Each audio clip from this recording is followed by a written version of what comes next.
Okay, let's see how we can check for true instances. What is a true instance?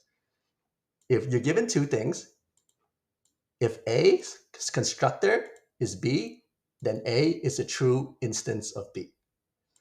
If A can use any properties or methods from B or B.prototype or B's prototype chain up as many levels as possible, that's also a real instance. Now, you might say, oh, hey, can't we just do like empty array instance of array and it returns true? Yeah, but this does not work for things that are more than one level above the prototype chain, like nan instance of object. It should actually return true because you can do nan.toString. Okay? And also, for primitive values, the instance of keyword in JavaScript will return false. See? So we have to get around that. First of all, we have to know the end of the prototype chain. Its value is null. And also, this is hard-coded in the engine. Undefined, if you use double equals to null, it will return true. Okay, so now how do we check for constructors? Let's check for this part first. Actually, checking for constructor, you can just check for this part and it will take care of that. Let's see how we can do that. Let's do const past check, and this will be equal to obj, and then we're going to access its dunder proto. This is real prototype. We're going to see if obj is real prototype. Let me move this down actually. Is triple equal to the class functions dot prototype property. Yeah. So now what this looks on the right is that if you do an empty array dot underscore proto, and you're going to see if it equals to array dot prototype, it's true. Okay, because any array can use methods on the prototype like map and filter.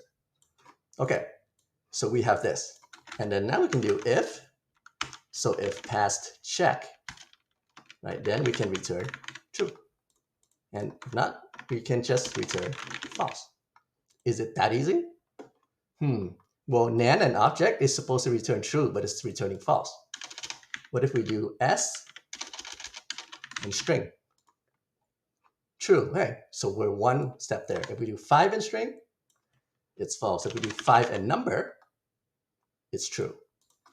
If we do 5 and object, which should be true, it's false. So we know that right now, our code is only checking for the prototype one level, but we wanted to check for prototypes all the way up until object is null.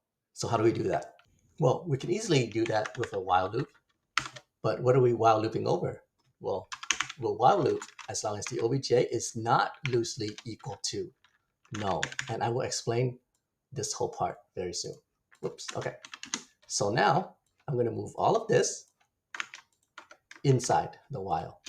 So if the while loop runs all the way through and we don't get return true, then we just return false, okay? Because we know it's not going to be an instance after we travel the whole prototype tree. Okay, so now the thing we should do before we exit this while loop, we have to reassign our obj to its prototype. Okay, so this means, hey, if this is not true, put your next level prototype up so we can continue searching. And we're going to search until we get to null, which is the end of the chain. All right, so now if I uncomment this, you're going to see that it's true. Okay. Also, let's do nan and object. Also true. Now, I want to show you something. I do nan and undefined. We get an error. It says cannot read dot prototype property of undefined. That's because undefined and null are special because they do not have a dot prototype or dot toString. Okay, so JavaScript throws us an error.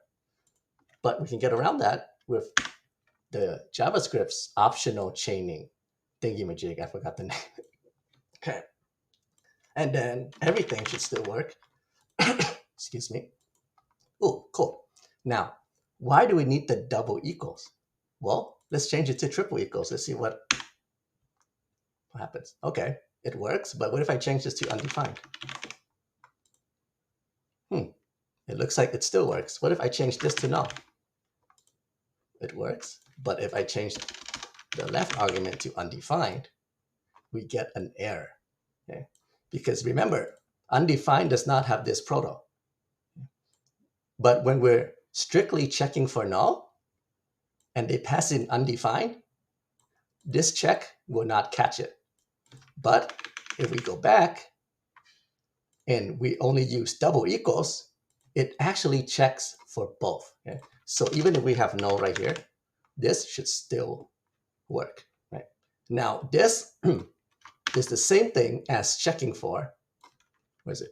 OBJ not triple equal to null, and OBJ not triple equal to undefined. Okay. So now if I uncomment this, we get the same thing, right? But this is so much better. Okay. So I think this is the only time where the double equality is actually better than the triple equality.